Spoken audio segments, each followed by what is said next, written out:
Sudah sebulan, seorang pelajar Madrasah Sawiyah di Sungai Keringging, Kabupaten Padang Pariaman menderita karena sebutir peluru bersarang di tubuhnya.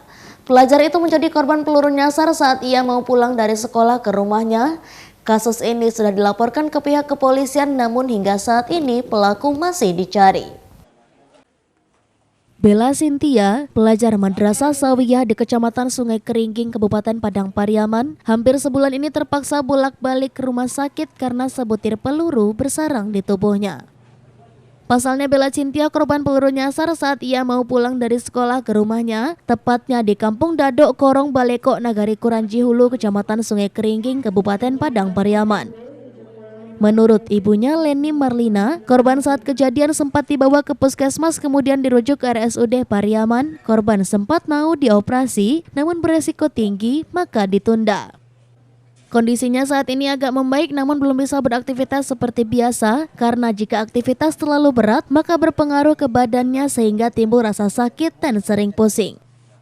Menjelang operasi pengangkatan peluru itu dilaksanakan, maka korban harus diperiksa rutin. Untuk pengobatan ditanggung oleh BPJS, namun biaya bolak-balik ke rumah sakit yang menjadi masalahnya karena Leni Marlina termasuk keluarga yang kurang mampu.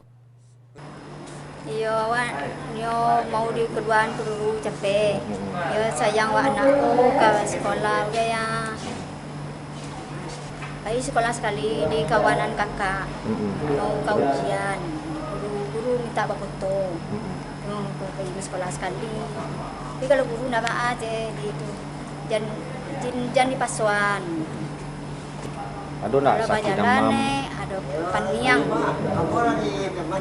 jadi kok di kawanan sekolah. Demam pernah bu? Aduh demam lah 3 kali.